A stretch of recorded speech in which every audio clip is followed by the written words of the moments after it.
This is Gary Butterfield. This is Cole Ross. And this is Monster in My Podcast. And these are the Animiculi. There's a monster in my podcast. Yeah. Fell seeds of an imprisoned god, spreading their influence and transmitting heat. Yes. Yeah, these things are neat. These are apple-sized bits of tar that are complicated. Yeah. So a lot of this is just going to be Adventure Hooky explaining them, I think. I think there's so. a lot to them. It makes me really want to read. These are from one of the things that I love about Call of Cthulhu, the role-playing game, is they draw monsters from everything. Mm-hmm. You know, like all these different books of people who wrote in the mythos.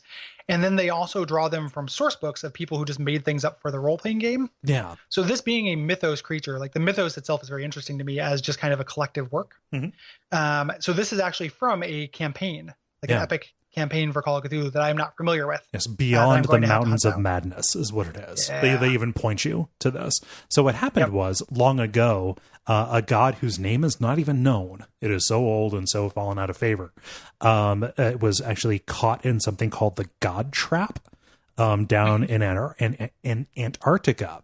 It is imprisoned in the God Trap. However, these small little cysts and polyps kind of slough off of it into our dimension, and they take root. Yes. Yeah. So they little bits of it are leaking out slowly. So, these teleporters, they turn into this kind of black goo that's there about the size of an apple. You know, they can be various sizes. The sizes are very important. Mm-hmm. And what they're doing is they're unintelligent and they seek out heat. They move towards heat.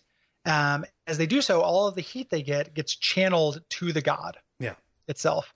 And if the god gets hot enough, it gets reanimate and can break out of the god trap. Yes. It's like it is frozen in this strange other dimension. And once it gets enough energy as transmitted through heat, then it breaks loose. Yes. It can bust out. And these things, as they get more heat, also grow bigger and become more of a threat. Yeah. They describe like the doomsday scenario for these. Like they eventually get up and start walking around. But the doomsday scenario is like if one of these takes root in a tropical forest. Yeah. And it just grows and grows. Literally root. Like if it gets buried. Yeah.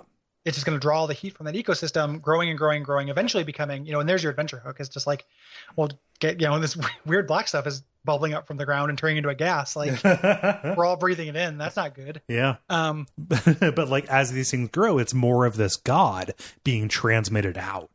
Yeah. Yep. And the only way to stop it is to freeze them. Right. And when you freeze them, they become inert. It's like frozen tar, to describe it. And they're safe. They're only safe to handle in that section. If they're at all melty, they just absorb organic matter. So if you pick one up, if one of them is this goo and you get it on your shirt or whatever, and you go to wipe it off, it's just going to eat through your fingers, like instantly, and take your body heat and then transmit it to its god. Yeah. I love that they turn into gas because a gas version of this is way scarier. Mm-hmm. Like monsters you can breathe was a weird theme of Monsters in My Podcast. And that came up a lot, like breathing in a monster. Yeah. Well, I mean, it's like the little itchies and scratchies. Just cutting away the lungs from the inside. Yeah. Very great. And just, I'm sure this is what the campaign is, but it's incredibly hooky where it's like, how do we, and this is probably wouldn't be a standard Call of Cthulhu campaign because this would be impossible, but like, how do we freeze this village in South America? Like there's something underground. Right. The people are acting crazy because this starts making you, as you get it, like it starts making you go crazy. So it's, essentially filled with zombies, for game purposes terms. Yeah. And how do we make this area cold? And like, the government, nobody believes you, and everything like that. Like this is such a succinct adventure hook. Yeah. Like in a creature. Yeah. And I get the sense from the text here, especially because size is such a big deal. As it grows, it also starts mimicking things. So it talks about like, they eventually will like start turning into like dogs and coming after you. But I think it says it gets the size of a dog. I don't think it says that it mimics them. Okay. They do start getting tactics. Like they start doing ambushes and stuff. Mm-hmm. And their size is really important because as they get bigger, they get more fascinating. Yep. And you get kind of entranced by them. So you see this like dog size roiling, bubbling like bit of tar just loose and rolling around.